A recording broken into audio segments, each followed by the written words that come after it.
Bonjour Rachid, Bonjour. je vous retrouve une fois de plus pour un nouvel entretien d'actualité.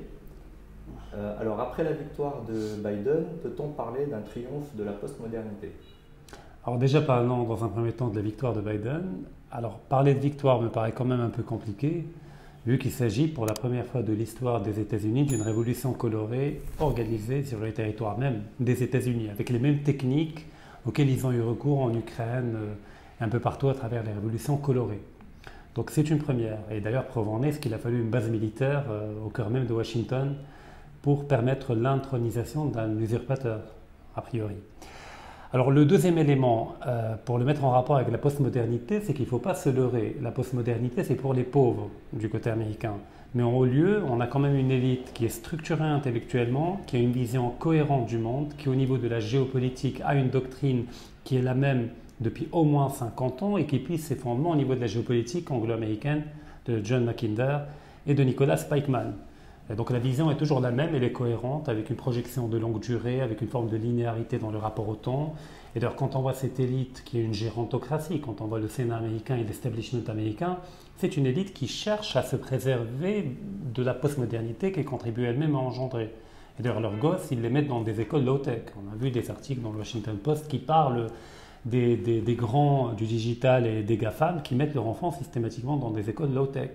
Par contre, en même temps, on entretient une promotion de la postmodernité par en bas, alors au niveau des universités, à travers des pseudo-sociologues qui produisent de faux concepts, dont le but étant de faire éclater la catégorie historique qu'on appelle le peuple en de micro-chapelles et de micro-catégories totalement atomisées et qui ne s'identifient plus en fonction du positionnement de classe ou identitaire ou religieux ou culturel, mais sur une base totalement fake, c'est-à-dire sur une base sexuelle, de la pratique, sur une base d'appartenance épidermique.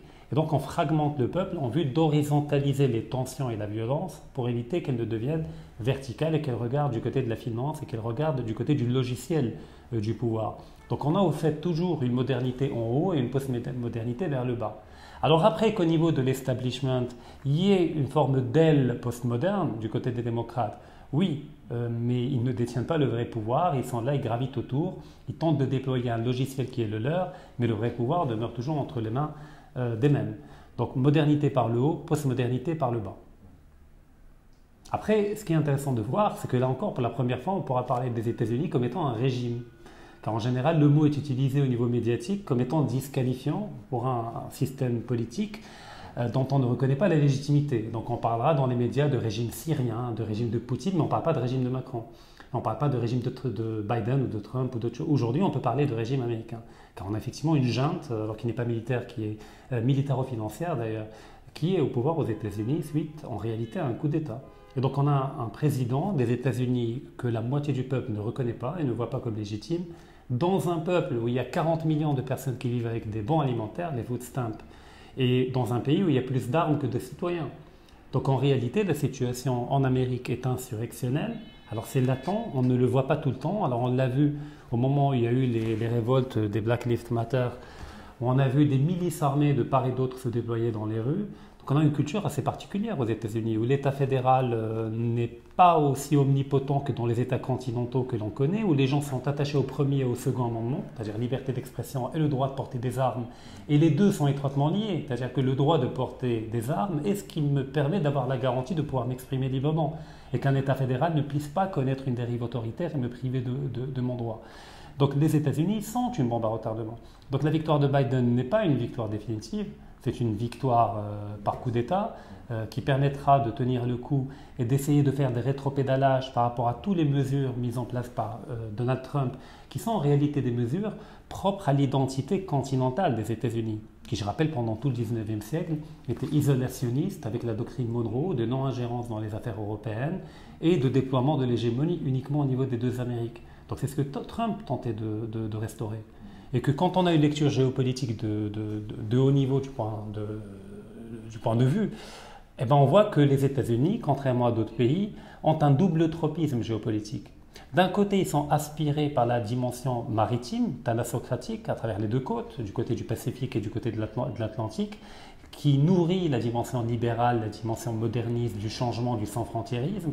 Et puis on a une profondeur continentale américaine qui constitue un autre tropisme et qui tire du côté du conservatisme, du côté de l'isolationnisme et du côté du protectionnisme. En général, dans ce type de pays, un peu comme la Chine, on a historiquement de longs cycles de fermeture, de préservation du logos et de la tradition. Et des fois, on a des périodes d'ouverture maritime, comme la Chine en a connu, pour ensuite connaître une nouvelle phase de fermeture. Donc ce que Trump avait enclenché, ce n'est pas Trump, mais c'est une dynamique et un mouvement profond qui s'est exprimé à travers Trump et qui a connu un coup d'arrêt artificiel. Donc le cycle enclenché par Trump ne s'est pas encore terminé. Donc peut-être que ce ne sera pas Trump qui va le parachever, mais c'est une dynamique qui est irrémédiable parce qu'elle vient d'un tropisme profond de la géopolitique américaine qui est la profondeur continentale. Et ça coïncide avec une crise du capitalisme mondialisé qui fait que toute la révolution néolibérale qui avait permis au capital américain et occidental de retrouver du taux de profit par des vagues de délocalisation en Chine a atteint ses limites et que l'un des moyens pour dépasser cette limite a été une hypertrophie de la finance comme un champ fictif de création de profit, parce qu'on ne peut plus créer de profit dans l'économie réelle, vu la saturation des marchés et vu la baisse tendancielle du taux de profit, et même la logique du crédit et des marchés financiers a atteint ses limites. Et donc là, on a ceux qui ont initié la mondialisation, qui sont les premiers à s'en retirer. Le Royaume-Uni avec le Brexit et les États-Unis avec Trump, dans un schéma de redéploiement stratégique qui devait prendre la forme d'un protectionnisme intelligent afin de recréer une demande intérieure qui a été laminée par la désindustrialisation et par les vagues de délocalisation. Et c'est cette dynamique-là qui a été empêchée. Mais les problématiques auxquelles cette démarche a tenté de répondre sont toujours là. Quand on voit l'espérance de vie moyenne à la naissance de la classe moyenne blanche américaine, elle est en déclin. Je veux dire, on parle d'une dynamique de tiers-mondiste, on ne parle pas du pôle impérial du monde occidental. Donc Biden est là pour un temps, pour un moment qui est un moment d'une longue trajectoire et d'un long cycle, et très probablement, si jamais on va contre le réel, en cherchant à faire pérenniser cette démarche démocrate contre les impératifs géopolitiques des États-Unis en interne, et bien ça finira par éclater d'une manière ou d'une autre. Donc l'affaire est loin d'être finie aux États-Unis. Avant de continuer, est-ce que vous pouvez faire un petit rappel sur qu'est-ce que la postmodernité ? Pour dire en deux mots, la postmodernité est la phase terminale de la modernité. C'est sa phase autophagique. C'est-à-dire la modernité, on l'avait déjà défini, c'est une dynamique civilisationnelle, un logos très particulier qui évolue par rupture et par déconstruction. C'est-à-dire que l'on commence par déconstruire tout ce qui relève du collectif, tout ce qui relève de l'enracinement historique, on déconstruit le passé comme étant un référentiel identitaire et politique afin de faire émerger l'individu. Donc le projet moderne, c'est l'émergence d'un individu porteur de la raison et porteur d'une liberté et d'une volonté. Et cet individu est auto-référentiel, c'est-à-dire qu'il ne puise pas sa vérité en dehors de lui-même, dans le cosmos, dans Dieu, mais il est lui-même son propre fondement. Mais pour y arriver, il faut déconstruire tout ce qu'il y a autour, d'évacuer Dieu, évacuer le mystique, évacuer le collectif. Or, après avoir évacué toute son antériorité, la modernité, comme elle ne peut s'arrêter, car c'est sa nature même d'être un mouvement de déconstruction, finit par s'attaquer à ce qu'elle a elle-même engendré. Donc elle commence par le moderne lointain, c'est-à-dire par l'État-nation, par les frontières, par ce qui a succédé au traité de Westphalie. Et plus elle le déconstruit, plus elle se rapproche d'elle-même. Et le terminus de cette démarche-là est le nihilisme. C'est-à-dire à la fin, après avoir tout déconstruit, il ne reste plus rien. Même l'individu, qui est l'émergence de la modernité, est en train d'être déconstruit. On le trouve dans la littérature postmoderne, chez Gilles Deleuze notamment, et chez tous les déconstructionnistes. On nous dit que l'homme est une figure récente, qu'elle est périssable, que l'homme est en train de mourir, l'homme en tant que concept avec un grand H. Et on a Gilles Deleuze qui nous parle du sujet rhizomique. Donc le sujet n'est plus un individu, qui veut dire ce qu'on ne peut plus diviser, mais il devient un réseau. Il devient un être rhizomique en quelque sorte, donc un être fragmenté, donc un individu. Alors il y a un individu IN et un dividu, c'est-à-dire ce qui peut être divisé à l'infini.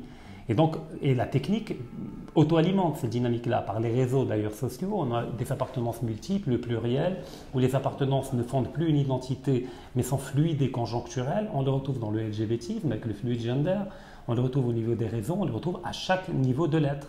Donc les appartenances plurielles, le néotribalisme et l'éclatement du sujet ne sont que la phase terminale d'autophagie de la modernité. Donc c'est ce qu'on qualifie de postmodernité.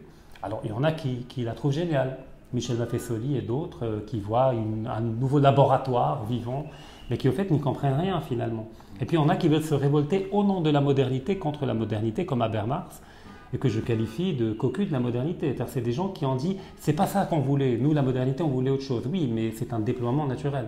Donc en fait la postmodernité n'est que le déploiement irrémédiable et naturel de ce que la modernité contenait dès le départ potentiellement, car elle ne peut s'arrêter. Elle ne s'arrêtera que quand elle s'évanouira d'elle-même définitivement après avoir tout dévoré et tout déconstruit.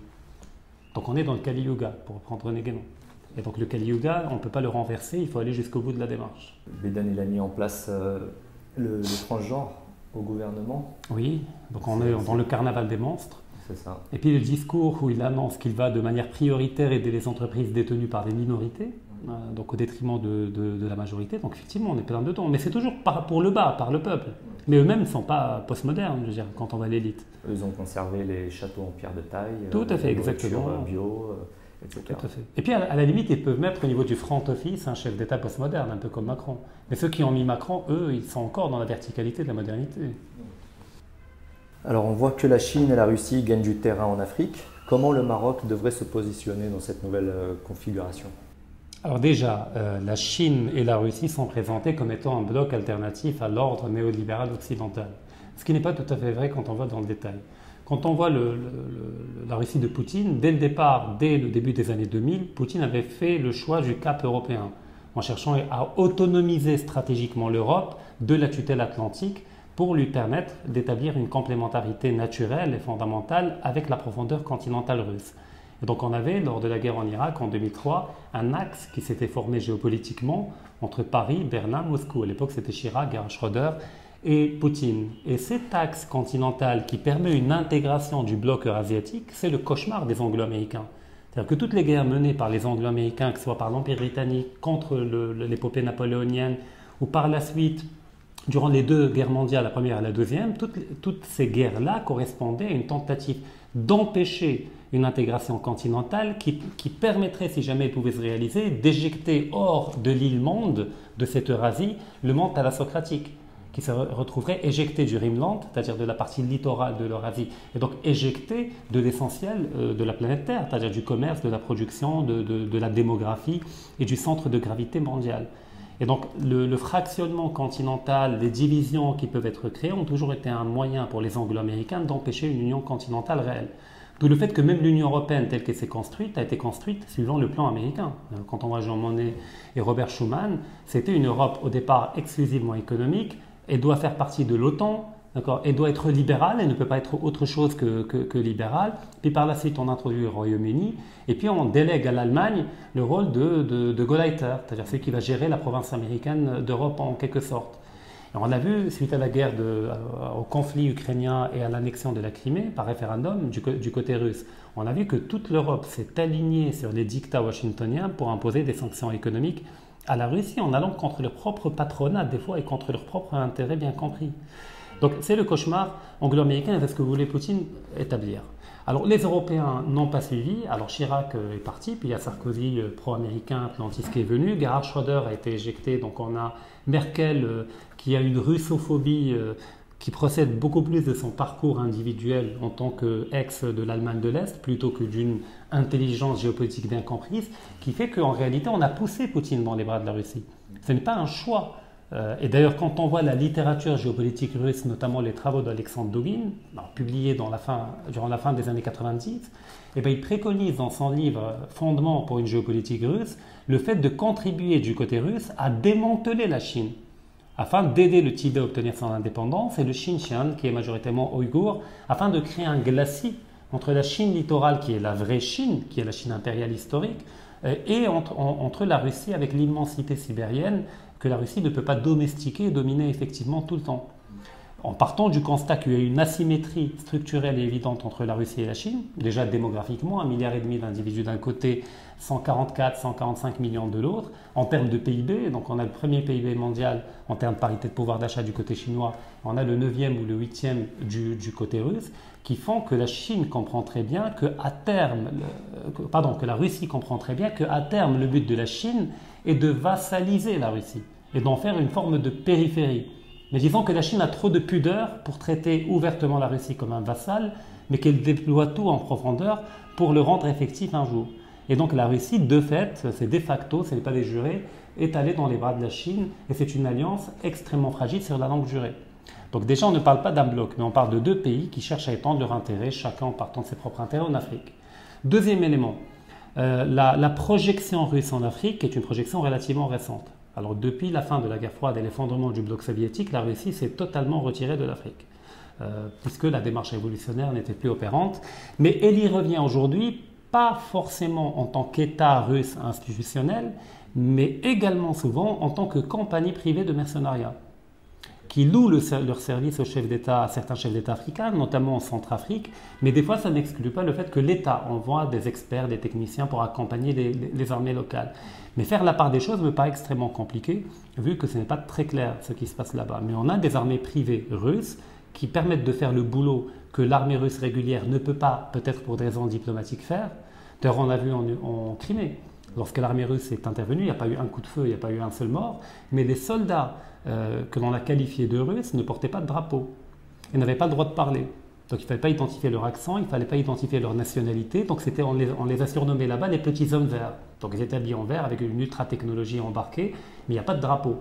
Donc il est possible que du côté de Poutine, qui est un empereur byzantin, c'est-à-dire qui règne d'une manière byzantine, peut-être un jour on aura le temps de détailler ce que veut dire régner comme un empereur byzantin, mais il a créé une forme d'État parallèle pour lui permettre de réaliser des ambitions politiques qui sont celles de la Russie, en contournant tous les obstacles diplomatiques qui lient l'État russe à une forme d'ancrage occidental à travers l'ONU, à travers un certain nombre de structures. Et donc, est-ce que c'est l'État parallèle qui va vers l'Afrique ou est-ce que c'est l'État formel russe qui va? Des questions qui peuvent être analysées en profondeur. Du côté chinois, c'est principalement économique. Car je rappelle que la Chine n'est pas porteuse d'un logiciel universaliste. La Chine est une culture ethnocentrée. Elle part de l'idée qu'elle n'a pas de projet à proposer au monde, mais elle a un projet dans le monde, ce qui n'est pas la même chose, ou un projet avec le monde, mais pas pour le monde. Donc il n'y a pas de messianisme chinois. Donc quand ils viennent, ils n'ont pas de logiciel à proposer, ils n'ont pas de droits de l'homme chinois, ils n'ont pas de valeurs chinoises qui se prétendraient universelles, mais ils sont dans le respect de la souveraineté des cultures, des identités, des États, mais ça ne veut pas dire que ce n'est pas des prédateurs. Donc il ne s'agit pas d'opposer un monde occidental néolibéral prédateur à une Chine égalitariste qui œuvre pour le bien du monde. Non, elle est autant prédatrice que le monde occidental, avec le côté pragmatique en plus et le côté droit de l'hommiste en moins. Et donc de ce fait, pour un pays comme le Maroc ou pour n'importe quel pays africain, l'optimal serait d'opter pour une mise en concurrence des partenaires stratégiques. Parce qu'effectivement, il y a un ancrage occidental par des schémas de dépendance politique, économique, dont on peut difficilement se défaire dans l'immédiat, au risque de le payer extrêmement cher. Il suffit de voir comment a fini Sankara et d'autres chefs d'État. Mais il y a une possibilité d'accompagner ce qu'on appelle un glissement, une forme de transition hégémonique qu'on est en train de vivre. Il y a un déclin relatif de l'hégémonie américaine qui crée des espaces et des champs de possibilités à l'échelle planétaire que d'autres pays cherchent à occuper dans une logique tactique de positionnement, dans la Chine, dans la Russie, dans l'Allemagne même, commercialement et industriellement. Et ce schéma ne permet pas une rupture brutale pour un pays africain, parce qu'on est en transition hégémonique, mais on n'est pas dans l'achèvement de la transition hégémonique, mais il permet déjà d'opérer un léger glissement graduel, intelligent, sans pour autant rompre avec l'ancrage occidental. C'est ce qu'on appelle le réalisme en géopolitique. C'est-à-dire on porte des idéaux et des intérêts nationaux, mais il y a également le réel avec lequel il faut dialoguer et composer et faire converger les deux par une démarche intelligente de diversification des partenariats et par une mise en concurrence des différents capitaux, chinois, européens, russes et américains. Dernièrement, suite à la réactivation des rapports entre le Maroc et Israël, le concept de Tamar Labit refait surface dans le débat public. Qu'en est-il réellement ? Alors, le concept de Tamar Labit est un concept qui remonte à il y a relativement longtemps. Alors, je ne pouvais pas situer la date exacte, ni la paternité, mais c'est un concept qui a été récupéré par des sociologues et puis plus récemment, à partir de 2008-2009, par des partis politiques, notamment le PAM, le Parti Authenticité et Modernité, et puis plus récemment par tout le monde. Alors, pourquoi il a été réactivé dernièrement et en quoi est son rapport avec la réactivation des rapports avec Israël? C'est qu'on a tenté de le présenter comme étant un concept qui définit l'identité marocaine, mais de manière inclusive, afin d'y greffer la composante juive de l'identité marocaine aux côtés des autres composantes. Et donc la Tamar Labit, c'est la manière d'être du Marocain qui est tolérante et qui englobe toutes les composantes de son identité. Mais dans les faits, cette manière de présenter l'identité me paraît relever du supermarché. C'est-à-dire on a des rayons avec différents produits qui participent du même supermarché. On ne définit pas une identité comme ça d'un peuple. L'identité est avant tout une structure profonde, ce qu'on appelle le logos profond, c'est-à-dire l'ensemble des valeurs liées entre elles par des schémas qui permettent d'avoir une cohérence civilisationnelle et qui transcendent les différents modes d'expression de cette structure profonde. Donc notre judaïté, notre islamité, notre amazérité, notre arabité ne sont pas différents éléments dans la somme donneraient l'identité, mais sont différents modes d'expression d'une même structure mentale qui est profondément ancrée dans tous les Marocains. Et donc quand je parle de la religiosité du Marocain, elle est au fond la même que le Marocain soit musulman ou juif. C'est-à-dire qu'elle est profondément, dans notre cas marocain, spirituelle, ésotérique, gnostique. D'où le fait que le Maroc a été une terre des saints. D'accord, il y a beaucoup plus de coupoles probablement que de mosquées quand on voit le territoire marocain, du côté islamique déjà. Et les tariqas du tasawwuf, les plus grandes, en tout cas en Afrique, leur point de départ spirituel, c'est le Maroc. Tariqa Tijaniya, Boutchichia, Qadiriya, et qui ont permis d'ailleurs d'islamiser une partie de l'Afrique subsaharienne. Et du côté juif, pareil, on a des tombeaux de saints juifs, il y en a plein au Maroc. D'accord, il y a un lien sacré à la terre du Maroc du point de vue de la judaïté marocaine. Donc il ne s'agit pas de parler de deux religiosités, mais une seule et même religiosité, un seul et même logos profond, et mythos encore plus profond, qui remonte au niveau de la strate consciente des gens et qui prennent différentes formes et modes d'expression. Mais la structure, c'est l'identité. Ce n'est pas la forme contingente qui émerge. D'où le fait que le Marocain d'il y a 4 siècles n'est pas formellement le Marocain d'aujourd'hui, mais il est le même en profondeur. Il est le même du point de vue de la structure, le rapport au monde, le rapport à la mort, le rapport à la vie, le rapport à l'échec, à la réussite, au collectif, à l'individu. Donc ça ne change pas, car la temporalité de la structure elle est différente de celle, pour reprendre un vocabulaire linguistique, de la syntagme. La structure d'une langue, c'est un peu la cohérence d'une langue, l'ensemble des règles qui délimitent le fonctionnement et le champ d'une langue. Donc là, c'est l'étage inférieur. L'étage supérieur, c'est ce qu'on va faire des règles, les phrases que l'on va produire. Ça s'appelle la syntagme. Et donc on part tous de la même structure, mais on ne produit pas les mêmes syntagmes. Donc c'est un peu ça l'identité, c'est le dénominateur commun qui transcende tous les Marocains, peu importe leur religion, peu importe leur appartenance politique et leur coloriage. Je dirais même que le plus grand des libéraux marocains est porteur de la même structure de marocanité archaïque que le Marocain conservateur ou que le Marocain religieux. Donc qu'il soit athée ou musulman, il porte cette structure en lui. Donc on est en train de dériver vers une définition formelle, totalement bricolée, afin de pouvoir la récupérer politiquement et donner un alibi pour une décision souveraine du Maroc qui n'a pas besoin d'alibi. Je veux dire, le Maroc a fait un choix de relancer en contrepartie d'une reconnaissance de la marocanité du Sahara. Il faut le défendre sur le terrain géopolitique et sur le terrain du pragmatisme. Il ne faut pas chercher à faire une édulcoration et un coloriage culturel pour le justifier. Et après, l'État marocain, comme d'autres États arabes, est confronté à ses propres contradictions. C'est-à-dire pendant des décennies, l'État marocain a vendu un discours pro-palestinien et anti-israélien pour par la suite faire un rétropédalage sur le plan géopolitique et vouloir annuler 30 ans ou 40 ans de permissivité, de formatage par rapport à des discours qui ont été véhiculés dans les mosquées, à la télé, dans les livres, partout. Donc il faut assumer. C'est-à-dire si on veut réellement faire un travail de sociologie et définir l'identité marocaine, sans pour autant la faire correspondre à un desiderata politique, parce qu'on fait de la propagande et du coloriage culturel au service d'une décision géopolitique qui n'a pas besoin d'être justifiée pour un État souverain. Alors un autre internaute vous demande, on vous reproche un certain éclectisme dans vos analyses, voire même une certaine incohérence pour certains. Qu'avez-vous à leur répondre ? Alors les gens aiment bien enfermer les autres dans des catégories et des cases, dans des systèmes intellectuels clos, qui ont l'avantage d'offrir une cohérence formelle, mais qui, dans le fond, ne dit rien de leur pertinence par rapport au réel. Donc moi, je m'interdis de m'enfermer dans un système de pensée qui est clos, parce que la réalité n'est pas close, et que tout système intellectuel est par définition réducteur. On part d'un certain nombre d'hypothèses de départ pour éliminer tout ce qui nous paraît comme étant superflu du réel, pour ne garder au fait que ce qui correspond à ce qu'on veut dès le départ, c'est-à-dire à notre système premier. Moi, je m'interdis cette démarche-là. Je pars de l'idée que la réalité est complexe, qu'elle est organique, qu'elle est protéiforme, qu'il y a différentes strates et différents paliers en profondeur dans le réel, et on ne peut pas aborder toutes ces complexités en partant d'un outil. Comme on dit, celui qui n'a pour seul outil qu'un marteau a tendance à voir tous les problèmes sous la forme de clous.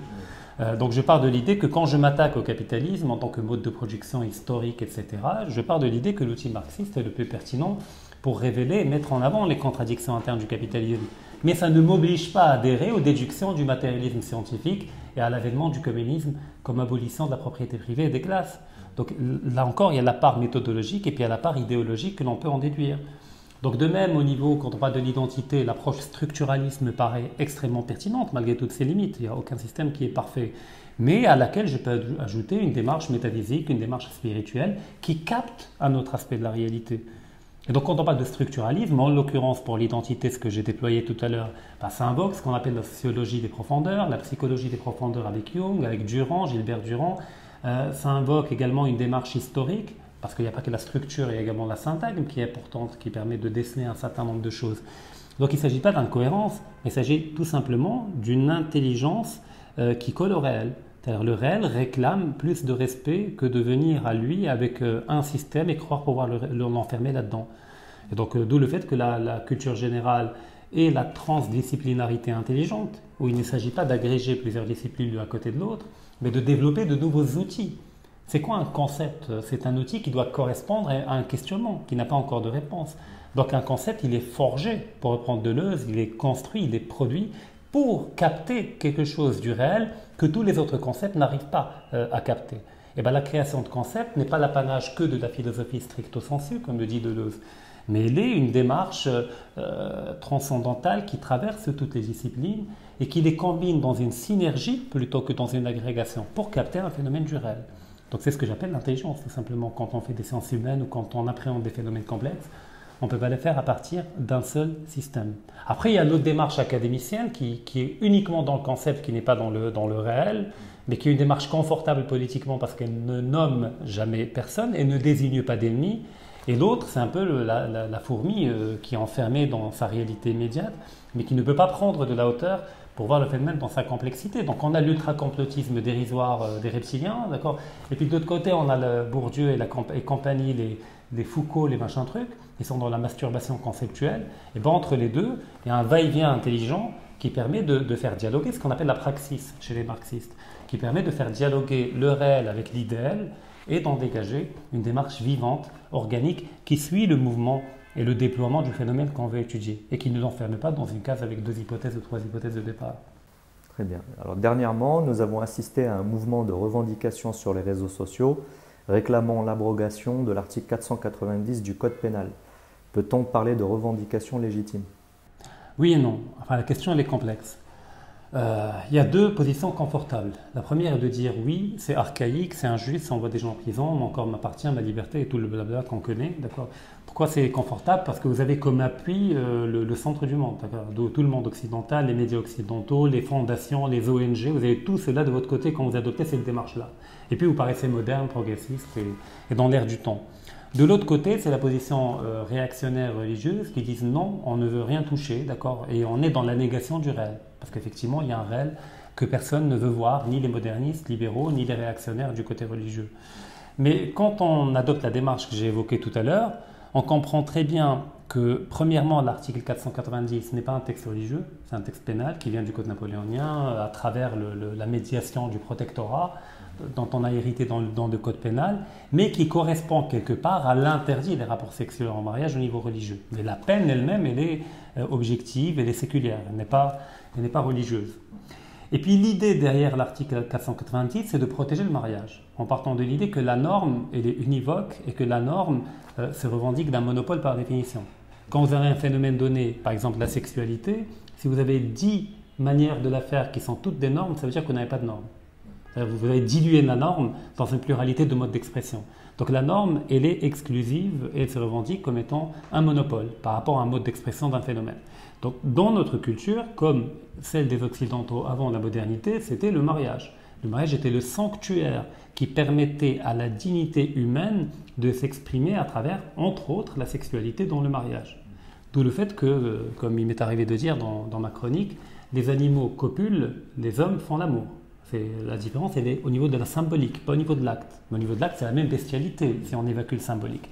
Mais le symbolique se matérialise à travers une norme qui lui permet de créer un champ d'expression. Donc le symbole finit par prendre un champ d'expression à travers un rituel qui est le mariage. Et donc faire des rapports sexuels hors mariage une pratique normative, c'est-à-dire la dépénaliser, ça revient à en faire une norme. Ça revient à diluer la normativité du mariage. Donc le mariage devient une option et plus une norme. Et puis par la suite, on peut multiplier les dépénalisations et à la fin, on n'a plus de normes, mais on a une société contractuelle fondée autour d'individus atomisés qui sont dans des rapports bestiaux, dans le rapport à la sexualité, mais qui ne participent pas d'une logique de rituel ancrée dans l'histoire sur des millénaires de différentes formes dans chaque culture, mais qui répondent toujours aux mêmes besoins, c'est-à-dire fonder un espace de dignité pour l'humanité. Mais le problème, on ne peut pas en même temps défendre la sacralité du mariage et la dimension symbolique, tout en empêchant les gens d'accéder aux moyens du mariage. Quand vous avez un système capitaliste ou proto-capitaliste greffé au niveau du Maroc, quand vous avez des inégalités, la pauvreté, l'impossibilité d'accéder au patrimoine, au foncier, un chômage structurel, et vous dites aux gens, si vous ne vous mariez pas et vous avez des actes sexuels en dehors du mariage, vous allez faire de la prison ferme, et bien là, la norme, elle devient inique, elle devient injuste. Mais au fait, au fond, quand on creuse, ce n'est pas la norme qui devient injuste, c'est la réalité qui devient injuste. C'est le réel qui devient injuste et qui rend la norme inapplicable. D'où le fait que je suis pour un compromis. J'ai proposé un moratoire pour la plupart des articles du Code pénal, notamment sur la question de l'avortement, sur la question des rapports sexuels hors mariage, parce que le moratoire a l'avantage de garder l'interdit au niveau symbolique, mais d'empêcher son exécution injuste du fait du réel. Le temps d'avoir un grand débat sur la question et de trancher est-ce que nous, Marocains, nous voulons un logiciel, un logos traditionnel et contemporain. Traditionnel, ça ne veut pas dire restaurer le passé dans sa forme contingente, c'est une caricature, mais le réinventer de manière contemporaine et pas moderne, et donc de s'en donner les moyens en termes de modèle économique, en termes de répartition des richesses, en termes d'accès au patrimoine, et donc c'est toute une révolution économique qu'il faut procéder, mais qui doit être précédée par une révolution intellectuelle et culturelle. Ou bien voulons-nous garder le cap moderne, moderniste, libéral? Et donc là, il faut tout simplement assumer, et moi je me mets en retrait, nous, Rabat al-Hikma, nous ne pouvons pas adhérer à cette démarche-là. Mais en attendant, effectivement, je suis contre le fait que des gens soient envoyés en prison, tout simplement parce que, étant privés des moyens du mariage, eh bien, ils se retrouvent effectivement, il y a des besoins humains, avoir des rapports sexuels entre eux, mais qui auraient aimé se marier. C'est comme la femme qui avorte. J'ai déjà eu le débat, enfin des lynchages, pas des débats, parce que j'étais 1 contre 8. Je dis au fait, au fond, la femme qui avorte, vous dites elle avorte, elle est pauvre, elle n'a pas les moyens de nourrir l'enfant, de l'éduquer, etc. Donc elle doit avorter, parce que l'enfant va empirer sa situation. Donc moi je dis, au fond, son problème, c'est pas l'enfant, mais c'est la pauvreté son problème. Donc régler le problème de sa pauvreté, vous réglez le problème. Mais comme la pauvreté implique des choses extrêmement dangereuses et compliquées à régler, avec tout un bras de fer politique, économique, de répartition des richesses, etc., vous préférez aller vers la facilité, vers mon corps m'appartient. Donc au fait, votre problème, ce n'est pas de l'aider en tant que pauvre, mais c'est de généraliser une revendication bourgeoise, qui est le fait d'établir un rapport marchand à son propre corps. Quand on dit mon corps m'appartient, c'est un acte d'achat que j'exprime vis-à-vis de mon corps. Or, le corps, comme le mariage que j'évoquais tout à l'heure, procède également d'une dimension symbolique. D'où le fait que nos morts, on les enterre, ou on les incinère dans le cas indien ou ailleurs. Mais on cache, il y a une pudeur devant la mort. Donc le corps relève d'une symbolique. La manière avec laquelle on traite un cadavre, il y a du respect dans la manière de le faire. On le lave avant de l'enterrer. Donc le corps n'est pas uniquement quelque chose qui m'appartient en tant qu'outil jouissif et marchand, mais il est autre chose. Et donc l'avortement, le corps de la femme, le corps de l'homme ou le corps du fœtus n'est pas un tas de chair et n'est pas une masse musculaire ou protéinique. Mais il revêt en plus une dimension symbolique qu'on ne peut pas évacuer d'un revers de la main et qui doit être abordée avec un peu plus de sérieux. Parce que le mot symbolique, le problème, il a connu un glissement sémantique qui fait qu'aujourd'hui symbolique veut dire trivial. Un prix symbolique, une valeur symbolique. Or, au fond, le symbole, c'est le fondement. Symbole veut dire littéralement ce qui réunit, ce qui met ensemble, ce qui permet de faire émerger l'individu de son statut individuel bestial vers un statut du collectif transcendantal. Donc le contraire de symbole, littéralement, c'est diabole. Et ce qui sépare. Et l'individualisme, c'est l'éclatement et la séparation des gens sur une base atomisée et individuelle. Donc au fait, derrière l'article 490, on a 3 catégories qui s'affrontent. On a les ennemis de la tradition, ceux qui veulent défendre une modernité qui correspond à leurs pulsions individuelles. De l'autre côté, on a des gens qui sont dans la caricature de la tradition, qui malheureusement la réduisent à une dimension contingente du passé. Et bien entre les deux, on a deux strates. Une qui adhère aux modernistes par effet de prestige, et comme pour intégrer un club, ils auraient pu intégrer une ONG pour sauver les dauphins, ils sont tombés sur un club féministe et ils l'ont intégré. Et de l'autre, certains gens, dont nous, Rabat Hakma, on fait partie, qui entendent, dans un respect du réel, chercher à en dégager une dimension symbolique pour lui redonner une centralité et de rétablir une forme de hiérarchie naturelle entre la matière qu'il ne s'agit pas de nier ni d'évacuer, mais qui doit être subordonnée à la dimension symbolique qui, elle, est transcendantale et qui fonde notre humanité et notre dignité. Ce n'est pas la matière qui fonde notre dignité, c'est le symbolique. Tout à fait, sans oublier en plus toute l'hypocrisie à travers les séries télé, etc., qui vendent une réalité, une modernité qui n'est pas celle du Maroc. Tout à fait, exactement. Donc on a ce double discours du spectacle et de la société du spectacle. Merci Rachid pour cet entretien. Je vous retrouve très bientôt. Pour moi. À bientôt. Au revoir.